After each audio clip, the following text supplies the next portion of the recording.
Do it all and make it count. I think I've always liked to say yes to things and make them count. I don't just want to do it just to do it. I want to do it and do the best I can at it. That came for school, that came for dance, that came for any sport. And that comes for snowboarding and continues in my work life and career life. So I think do it all, but make it all count is kind of. Excellence is about standing, and excellence is a requirement for your dream to come true. Snowboarding's been part of my life for as long as I can remember because my family would grow up skiing and snowboarding every weekend, go down to Ellicottville, New York. And my first memory snowboarding was with my friends when our parents taught us, and then we quickly decided, you know what, no more skiing, let's go to snowboarding. And we would just have such fun days on the slopes together. Was there a reason for moving to snowboard because you were bored of ski, or just because it's funnier? My girlfriend snowboards, I don't do any. It's like as soon as I tried snowboard, amateur of course, but it's like you don't go back to skiing somehow. Yeah, my dad snowboarded. So my parents taught us both how to ski first, and then my brother was big into skiing, and my dad was always snowboarding, and I was like, you know what, I want to try something different. And then when he taught me, I picked it up pretty quickly, and I think I wanted to be like him. So I was like, you know what, this is more fun. Was he just snowboarding high level, like elite type of stuff, or just for fun? No, not competitive by any means. He did use a carving board, which is similar to the Alpine setup that we use for racing. So that was pretty cool to me. And yeah, he just did it for fun with us every weekend. Yeah. And was there anyone else in your family that was kind of competitive in any sort of sports that kind of turned you into a competitive person at some point? Or I mean, both my parents did a lot of sports growing up. My dad was big into basketball and running in his earlier life, and my brother was big into lots of sports too. So I think there was that competition there. Nice. And so when do you think that competitiveness for like making it more than just having fun with your family came in? Was it early on, like 10 years old and ish, or was it later on when you started actually getting nice results in like regional events or stuff like that? It came pretty early on. I mean, I did a lot of sports growing up, and I think I was pretty competitive in all of them. Like, I just loved doing sports, trying new things, and I was very fortunate that my parents were able to put me in so many programs so I could try so many things. And I think that competitiveness was just like my natural ability to want to be the best I could be at anything I tried. So less competitive among other people, more competitive with just myself. Nice. And so did you keep going to school? You still probably study right yes. now. But yeah, how do you balance that? And did you feel a moment when, naturally when we're younger, we go to school, it's kind of what we're told to do, and that's what we do.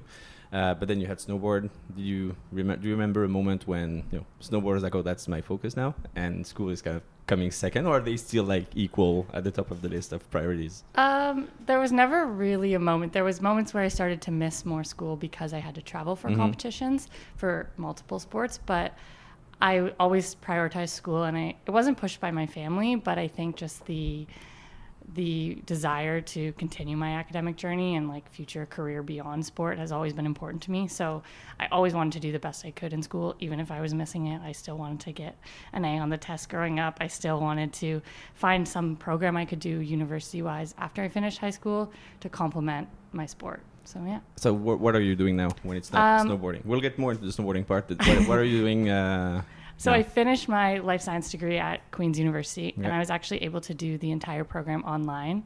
They offered an entire degree online just before COVID started, which I found after doing a gap year out of high school, and decided to get started on it. And with COVID happening, it obviously opened the door for way more online courses to come available as well, and then was able to finish it in 4 years. So that was big for me, and I was really excited to get that kind of finished and have something for when I'm done with sport.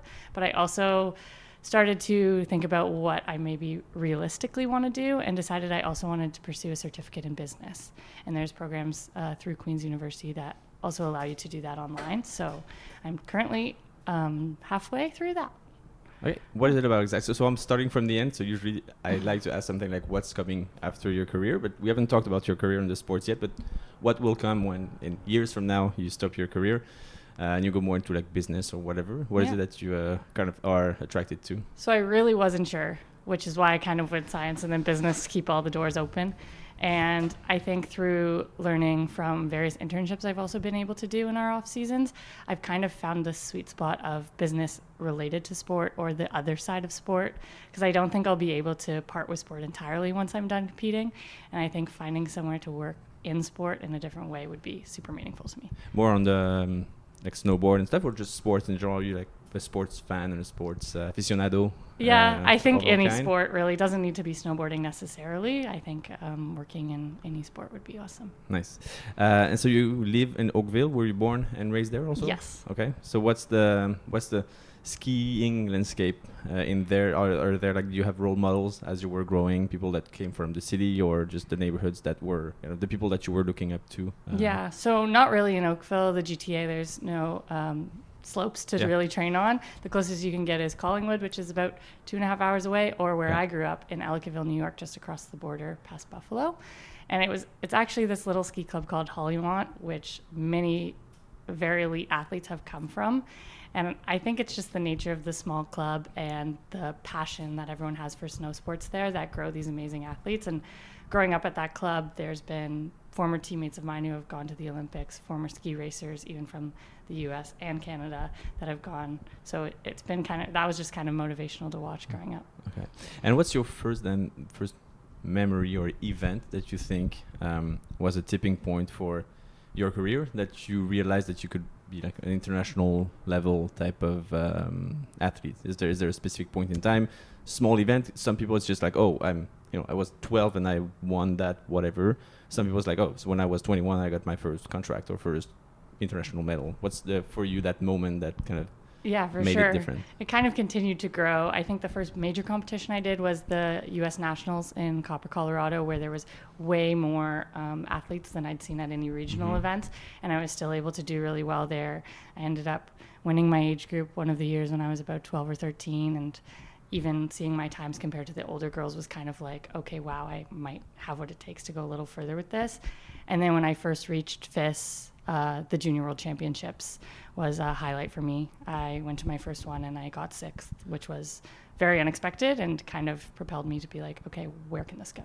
Nice. And what does it take to be a good snowboarder versus a good skier? And what does it take in general to be good on slopes? Is it just speed? Is it your body? Is it mostly mental? What makes a good snowboarder? Definitely a balance. I would say our discipline in snowboard is a lot similar to ski racing. So it takes that precision, it takes the attention to detail, it takes that perfection versus freestyle snowboarding, which has more of an artistic side to it. But it's all speed driven, right? So definitely a lot of determination. Mental factors come into play in all sports, but I think in ours especially. Adrenaline driven also, maybe? Yes, for sure. You need that adrenaline probably to just keep going and push and get that extra millisecond. Exactly, yeah. Pushing the limits. Yeah. So you made it, you said, to FIS, so it's international, what is the acronym for? I think it's in French, Fédération Internationale de Ski. So you made it to the Youth World Championship, then you made it to Adult, Elite World Championship. How was it being there? Were you satisfied with the results? And looking back now, what do you think could have been made better? Because you're still super young, so you were even younger, like 2, 3, 4 years ago. Yeah. So how do you look back at that to make you a better athlete moving forward? Yeah. So it was pretty incredible for me. I was able to experience the Senior World Cup tour and World Championships still at a junior age, which is really eye-opening for me because I was able to bounce back and forth between those junior competitions with people more my age and then just opening the door to the entire international circuit. And so at first it was really scary. I was young. I was one of the youngest there, and I was like, I don't know what I'm getting myself into. And the results took time, and it took time to see, like, okay, just because of your age, maybe you can still compete with these girls who are much older than you. And at first, I was like, I don't know how I'm going to do this for so long at such a young age. But then it just kind of one year after another, it came quickly. And you kind of transitioned right from junior into the senior competitions. And I was satisfied with my results at some of my races when I was younger. And that gave me like the hope, like, look, what's to come. So, yeah. So was this point like the highest point so far? Was it for you like the achievement that you were looking for? Or are you running after something different, something more? There's probably something more. You keep training. You told me before we recorded that you had to drive like almost 2 hours to go to training and travel all year long. So there's something that you're chasing naturally. So what is for sure. is this thing? I think that's that internal desire to always just like find how good I can be and be the best I can be. So I think it's like I want to continue to get better. And last year I was able to crack into World Cup finals for the first time, which was a big achievement for me, also coming off injury. So I was like, that kind of pushed me even further to be like, okay, this is what's next. I was able to go to the 2022 Olympics, and at the next ones, I want to compete. I want to be there competing for a medal, not just participating. Okay, that's a big difference, right? Yes. So were you getting into the Olympics in 2022 with the goal to participate as kind of the first step? Or were you actually going there hoping to be able to kind of compete, you said? I knew it was possible if I was able to align my riding on that day, but being my first games, I was a little bit nervous, and I was kind of I really wanted that experience of what is an Olympic Games, what makes it different, and to get that experience at a decently young age. And I was proud of my performance that day, but I know that there's way more I could achieve. Yeah. So you're still, how old are you, 28? I'm 24. 24. So assuming you retire at, let's say, 40, let's say, it might be too much. When you'll be looking back, what would you say is a success? How would you consider success in like 15 years from now? Yeah, I think on the sports side, of course. That goal to reach my own potential, like I've seen it come out in training. I know what I'm capable of if I can put it all together. And I think seeing that come out in competition on the international stage is what I'll be really proud of. I'm chasing international podiums. I'm chasing world championships and Olympic podiums. And just to have it all align on the day can be very difficult in a sport like snowboarding with so many external factors, but chasing that to unlock that potential at the competitions. And so how do you go about like chasing this? Mm-hmm. And I want to dig more into like the day-to-day, and it's something that I'm so impressed by, all the athletes chasing that one or that those few goals over 10 years. It seems a lot like business where I want to build a business and I want to see it achieve like a number of employees, revenue, whatever it might be. But on the sports, so it's like you said, going to the Olympics, competing, being able to get a medal, but getting there, it's a whole process. And it starts with like just waking up in the morning and keeping that motivation like active and that fire inside. So how is it for you? First of all, what's like tactically speaking, what is it that you do in terms of exercise, training and all that? And second, more on the mental aspect, how do you keep that motivation going like over such long period? Yeah, great question. Well, from a tactical side, I think it's for us chasing snow. That's part of what we have to do. Our training is only where the snow is. So we spend a lot of the preseason starting in September chasing the snow until our competition season starts, and then maximizing those days on snow that we do get, because otherwise we're just stuck in the gym, which doing physical training is a big part of our sport. Being as strong as we can be and as prepared as we can be physically for the on snow will ultimately make you better when it comes time for the snow training. But really maximizing those days that we are training on the snow and making the most out of them is what makes the difference, I think, to get that extra half second or that little improvement you need. And then from a mental side, I think the biggest thing right now in my career is being prepared for all the variables, because we have so many variables: slope change, course change, weather. You can't see, there's fog, it's raining, it's icy. Like, you have to be mentally tough to be able to perform regardless of what those external factors are bringing in. So that's like mental toughness is a big part of it for sure.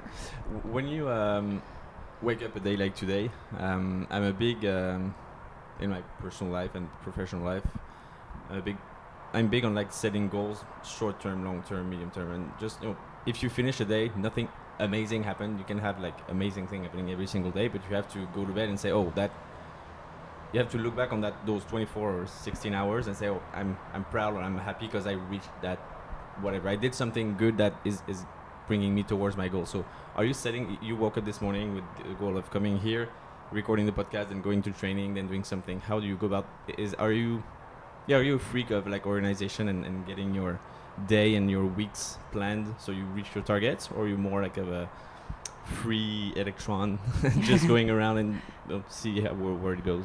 Definitely organized. Yeah. I kind of need to be. The lifestyle I've given myself, trying to study, trying to work, trying to train all at the same time is busy. But honestly, I've always thrived being busy, and I love to have multiple things going on. When I was a kid, I was going to school, I was going to dance after school, then I was going home and doing homework. Like, it was a constant busyness, and I think that helps keep me motivated, because there's always like the wheels keep moving and I have to keep going, and it kind of helps push me even on the days when I might not want to. It's kind of like get up and get going, because there's lots you have to do. So. It feels like it's a common trend in all the athletes that I've interviewed, that they cannot do nothing. Like this morning, literally, I was expecting 9, you said 9:15, like that's fine, and then I was like, I cannot do nothing or just watch the city and just, I have this to do in the afternoon, so I might just say 15 minutes by doing this earlier. So I'm just keeping myself busy, and I'm just wondering on the long run if it's exhausting somehow. For I sure. feel like there's that trend of people that want to get things done, and it's probably what makes the difference between an athlete or regional level versus like an elite person that goes international. And there's that personality trait that seems to always be there of, I need to do something. And when I was younger, I was just doing 5 sports and studying and also going for like a non-profit and whatever it might be. Exactly. So how do you combine studying, sports, family, travel, all that? It's hard. There's times where there's days that I'm like, this is too much. I need to slow it down. Yeah. But when the good days happen, it kind of makes it all worth it. Or when you see the end result of my school or a work project, I'm able to be like, okay, it was all worth it, or the results in training. So yeah, it can be a grind, but I think it's part of what makes you better at everything. Have you had any low or very low points in your career? You're still young again, but I also remember a few people that I interviewed that said that one injury very often, especially in sports, is like an injury that keeps you away from what you love to do for a month or a year. Have you had any low moment in your career so far? Not just injury, anything that kind of helped you grow more, even though on the moment it was like, shit. Yeah, for sure. 2 years ago, I suffered an ACL tear. So you had one. Okay. And it was at a very unfortunate time. It was actually due to playing soccer in the summer for fun, and it ended badly, and therefore I lost my entire season, post-Olympic season. So it was kind of sad at first. It was a really low point. I was really bummed to be missing a whole year and not really sure what I was going to do, but it kind of turned into a blessing because I was able to step back from the sport and grow so much gratitude for what I like to do. And I think those wheels, like going all the time, taking a step back and looking at it like, wow, I really missed this, kind of brought a new perspective for just last season when I got to get back to it and really kind of enjoy it.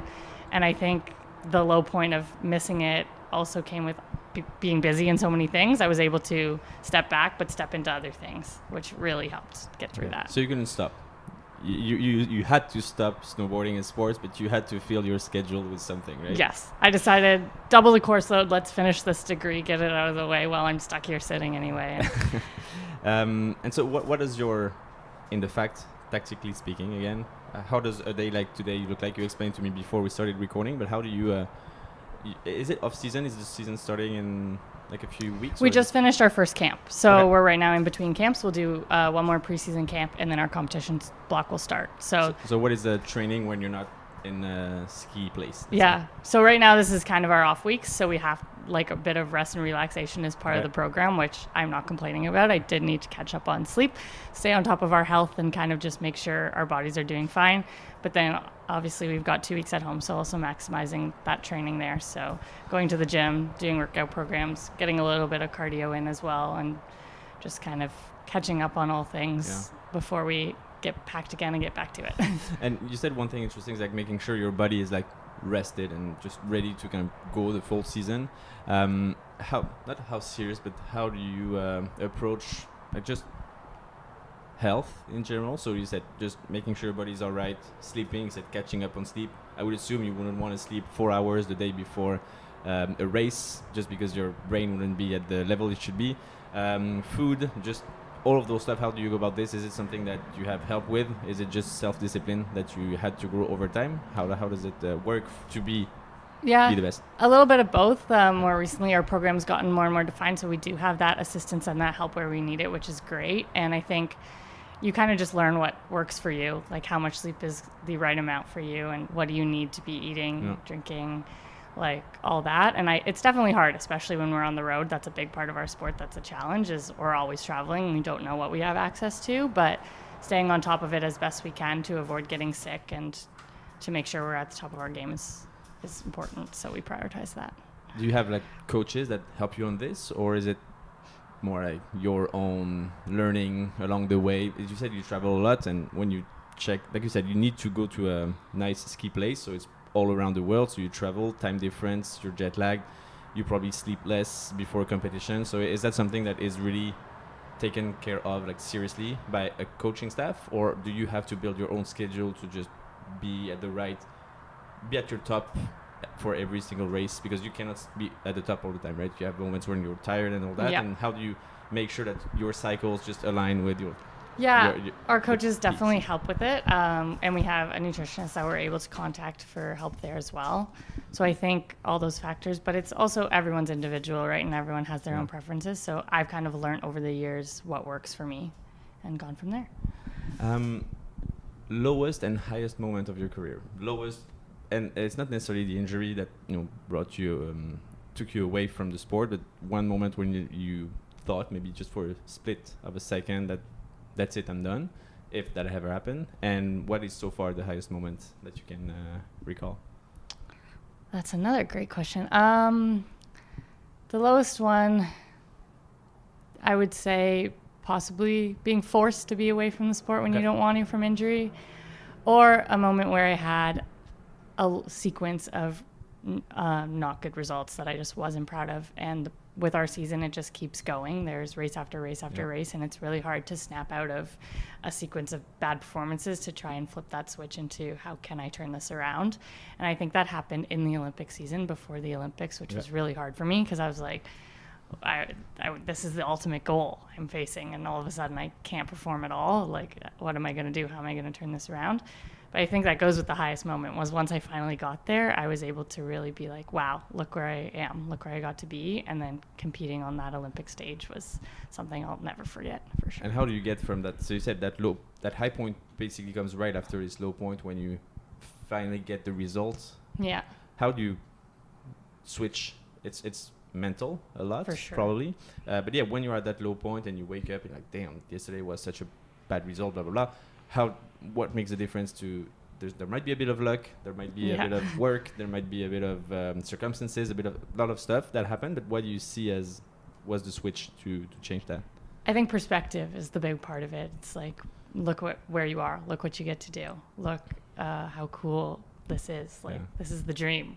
Like, a bad result doesn't define it. And I think keeping snowboarding always as part of my life and not my entire life has really helped with that. It's like been able to bring me back to ground zero when I've reached that like low point, to be like, look, this is not like, this doesn't define the entire life, one bad result. And then that perspective change really helps, I find. I think that I love what you said, the perspective, and I try on the business side also to very much apply to this. Like, I have my company, there are bad days, but at the end of the day, I have the schedule I want right now. I'm supposed to be working on doing a podcast. I could not do that if I were to be employed. I would not be traveling here. So even if I have a terrible day, I'm like, you know what? It's not so bad. Yeah. Could be much worse. So and like, just fucking enjoy it. Look where you came from, right? Look at the starting point to where you are now. I think that's a big part of perspective too. And so one other question I don't always ask, but sometimes, like, if you were to meet the 10-year-old you, first of all, what would you tell her? And second of all, would she be like, fuck, damn, I made it? Where was I at 10 years old? Probably, yes. She would be like, wow, look where you are now. And I think I would say to younger me to keep doing it all, like to keep doing what you're doing, keep making it all count. I think at 10 years old, I was probably playing soccer, dancing, doing gymnastics, going to school, hanging out with my friends, whatever else. And it was a lot. It was a busy life. I loved it as a kid. And I think just saying like, it's all going to work out and like, keep doing what you love. I think that's like a big part of it. Bouncing back on all those activities, I have something that I wrote down because I was sure I wouldn't remember. You're a competitive Irish dancer. I used to be. Is that a thing? Okay.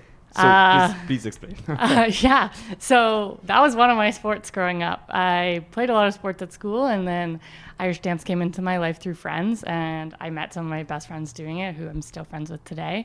And I think it was a very cool cross sport for me to have, doing snowboarding on the weekends in the winter, doing dance practices during the week after school. It kept me really fit. And Irish dance, a strange niche type of dance, but super athletic. Involves a lot of cardio, a lot of athleticism, a lot of jumping, a lot of it's high intensity. So I think that really, I never really needed to go to the gym as a kid or young teenager because I was doing so many sports that they were keeping me all balanced. I was running cross country, track and field, soccer. I was dancing, and I took dance pretty seriously until I couldn't anymore. I took it as far as I could alongside snowboarding until I finally had to choose. And it was hard, but I knew that dance still is a part of my life. I still am in contact with all those people, and I still love to watch and that, but I knew that snowboarding was a little extra special to me. Do you also have the outfit?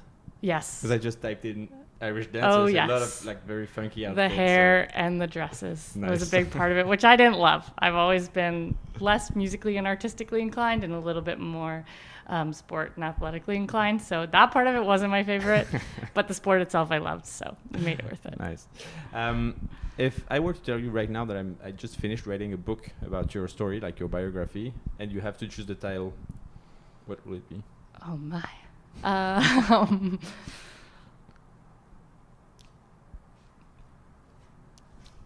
Do it all and make it count. I think I've always liked to say yes to things and make them count. I don't just want to do it just to do it. I want to do it and do the best I can at it.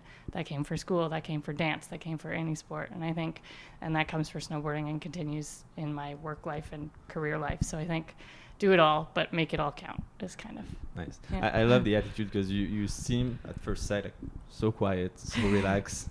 And then the more you speak, the more you're like, damn, I'm gonna do it. It's like you seem so excited about the stuff you do, and you don't do them just for the sake of doing them, but just wanting to be the best, which is again exhausting at times to always want to be the best. But it's I think it's thrilling and it's exciting. So I'm sure I'll see you more on the slopes and at the next Olympics, hopefully. yes, hopefully. If there was one athlete that you not know of, but that you kind of admire in a sense, that you think will be a great person to be sitting in your seat another time, who would that person be? This is like an impossible question because there are so many great So you can athletes say that as I many look as you up want. to. I'll listen Any again of and my I'll- teammates, I think they're all inspiring in their own different ways. A lot of my former teammates now who have transitioned to their career post-sport, I also find very inspiring. But one particular athlete, she's not Canadian, is that okay?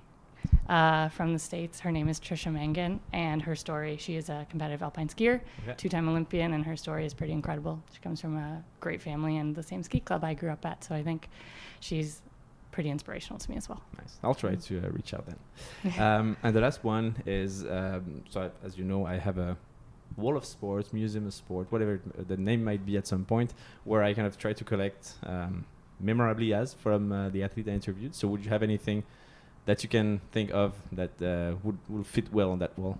Yeah, actually, I brought a bib for you from my competition last year where I made the finals at the World Cup. Because as you're a collector, I'm also a collector, and I've collected quite the collection of bibs at this point in my career. Cool. So yeah, thank you so much. I'm happy to share it. Perfect. So I'll have you, maybe I'll get a Sharpie or something to have Sure. a signature, and I'll send you a pic once it's placed on the wall. Great, I'd love to see it. Are you active on like social media and stuff like that? And where should people follow you if they want to see you succeed in the future? Yeah, I try to be. It can get busy and I'm like, I have all this content I have yet to post, but Instagram is probably where I'm the most active. And that's where I keep everyone up to date. So yeah. You're much younger than me, so aren't you on TikTok? A little bit, but like not really. I'm just on Instagram, so that's fine. Yeah. Thank you so much, Kaylie. I know you have to run and go to the gym, so you should make it on time in theory, if Perfect. traffic doesn't kill you again, but it seems to be decent. So thank you so much. I wish you the best. Thank you for coming over here, and we'll see you in a few months, maybe on the slopes already. Sure, yeah. Thank you so much. Thank you for having me. Bye. Bye.